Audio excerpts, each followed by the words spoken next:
So just introduce yourself. Tell us, who you are. What do you do full time? If you do something different from where you reside. All right. So my name is Kendra. I'm an in-house counsel for a nonprofit organization full time. I also do consulting work on the side for small businesses for contract work. And I also do some litigation here and there. Okay. And I'm Brian. I'm full-time in the business, operations manager / hiring manager / everything manager. And before you went full-time in the business, were you doing something else or?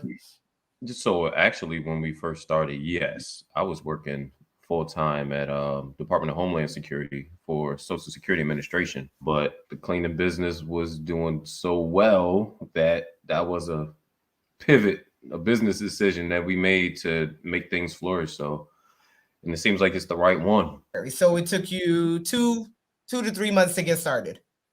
Yeah, and the little caveat there, we were building a house in between. So we moved December 5th, moved into our home, and our website and everything was up by January 20th, I think. Mm-hmm. And then you got your first client January 22nd. Yep. So when people ask, how long does it take to get your first client or when you go live? So we'll say it would took you about 2 months to get that. Once you went live, 2 days later, you got a client. So quick and easy. Why do you guys think y'all went kind of, we say on average it takes 4 to 6 weeks, but you guys also built a house in between that. So I would say less than 2 months is a pretty aggressive timeline. So what kind of made you guys like, all right, I'm gonna go in right now and get this done? Because you could say I'm building a house, I'm gonna wait till it's done, but you guys like, we're gonna do this now. So personally, I'm a go-getter. I like checklists. I like to check stuff off. So I had a checklist and all I had to do was just check it off. One thing about the course, it did lay out some of the steps that we need to take to even get to that point. Or I had the blueprint. All I had to do was go in and check it out, check off the different things that need to be done. And like, why wait?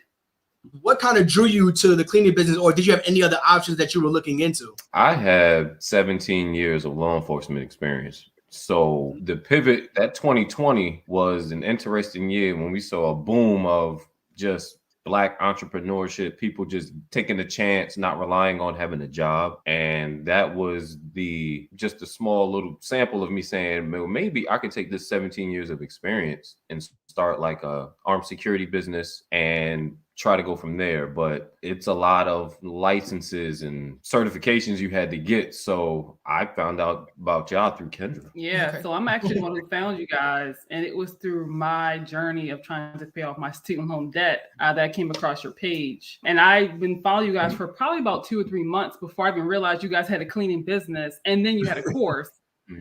So we didn't purchase I think the course was in November of 2020. We just took a shot. I said, low overhead cost to start.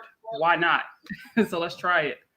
And that's exactly how we made the decision to do it. And how long into it before you quit? Like, was it a year in, 6 months? And what made you decide? How long did it take? It was like in November, right? Yes, it was November. So we started. Yeah. So within the first 10 months of the business. Yeah, it was like January 22nd was our first cleaning 2 years ago. And then by November, I had to make that decision saying, man, the business is blossoming. I can't stunt its growth. So I just hit 2 years yesterday, right?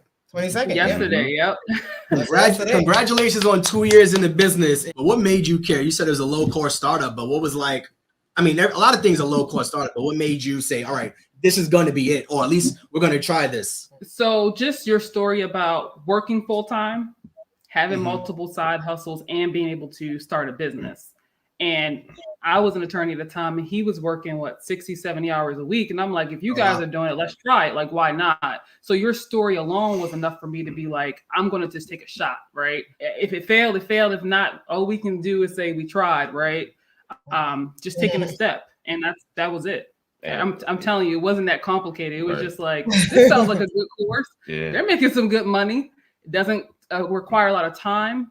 Obviously some time to get the business up and running, right? But once it starts, once that train starts to roll, it's really not that much time commitment. I think the drawing to you guys, it was like you didn't have, a dad with a cleaning business that passed it down to you, or, a rich uncle that brought you in. It was like 2 people from the block made it. Like, so that was like, it just made it more personal that to see like I was able to build it from the mud from scratch. And so we was like, okay, we, have some tenacity. And I think that also sparked our drive.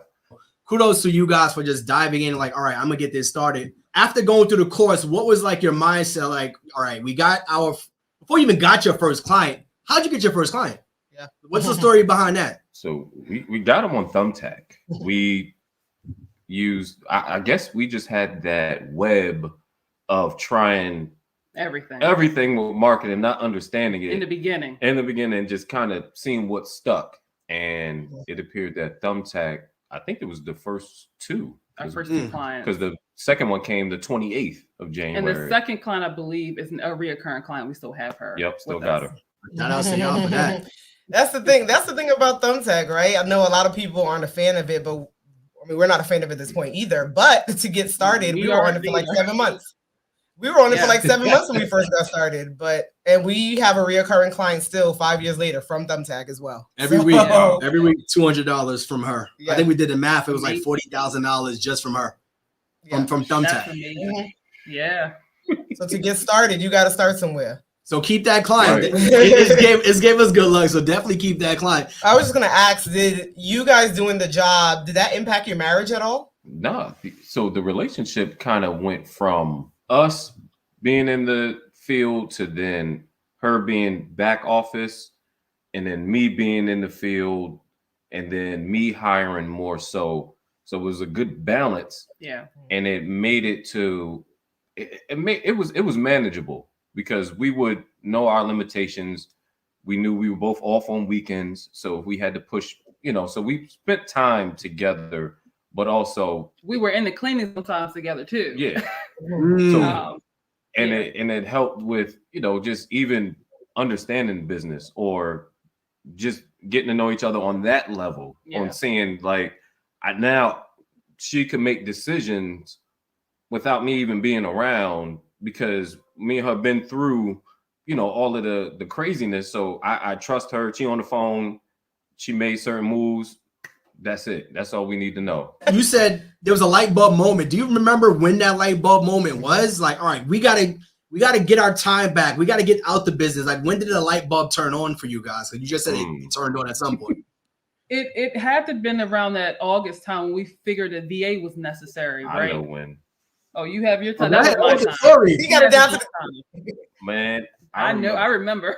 I used to get up at 3:00 to go to work at 5 a.m. Get off at 1, and we had a move out, and I was in there for 14 hours by myself. You by yourself? Oh, okay. This is a big house. I had to drive an hour back home to get back up at 3, and then when I was driving home, I ain't listened to no music.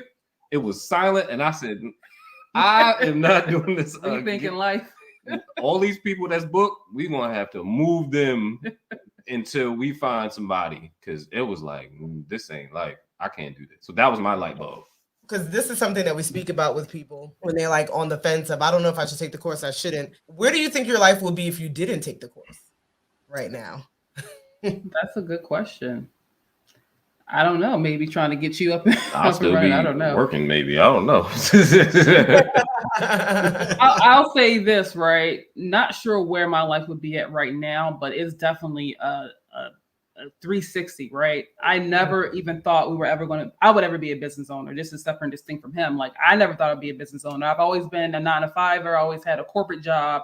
Since I've been, right out of college, I've always had a corporate job, right? Mm-hmm. So I'm so used to that grind. I got a paycheck every 2 weeks. No matter if I take off 10 days, if I take off 1 day, I've always loved that, I have money that's going to be there. This was very different. I hear people start businesses and they fail horribly, right? I've heard people go through bankruptcy. I was a bankruptcy attorney when I first came out. So I know about Chapter 7s and 13s. I heard it all. And that's very scary, right? To think of that you can put all that effort into something or money into something and then not work out. So I'll just say this, taking this course was life-changing for sure. I don't even know what's going to happen this year.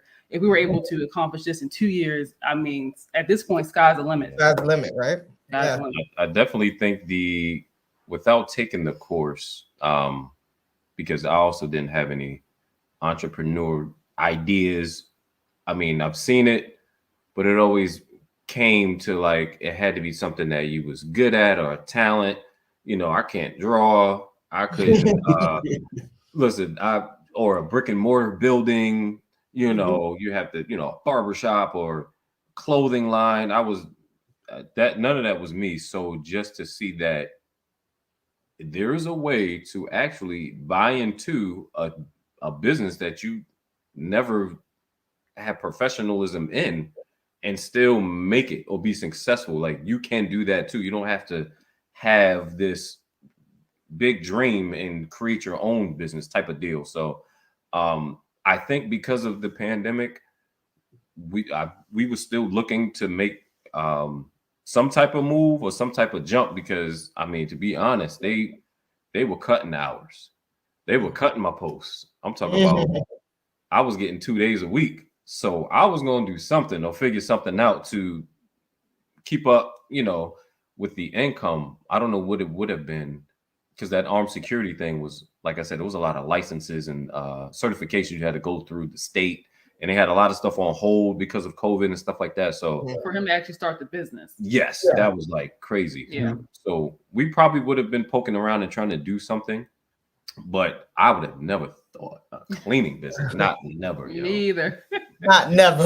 They said, man, what cleaning experience did I have? Like we had some black mothers that had a standard that said, no, that's not clean. Go back in there. I'll be like, that's it. Damn. If you are stuck, just talk to people. Don't talk to us. Just don't stop talk. Don't limit yourself and feel like you can't do it because you don't have the answer.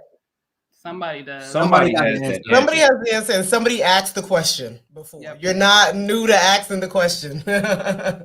So yeah, so being around those people. Mm-hmm. And I would say dream big. Our first year, I was going to be happy with 50,000. I was like, oh, we hit 50,000, we killing it. We tripled that our first year. It was insane. And now we have doubled that this year or this past year. So it's like, don't box yourself in. Think big. Just go big. Go as big as you think you could ever go, and then think bigger than that. Or pay for some game. Listen, pay for the game too. If you are stuck, listen, we paid somebody $300 to talk to them for 45 minutes, right? But that was not a regret. Pay for the game. These people have made these mistakes and are offering to tell you, basically the same with the course. Like we paid for your mistakes. And so we were thankful for that y'all even shared it with people. You know what I'm saying? So that's something that we also can give.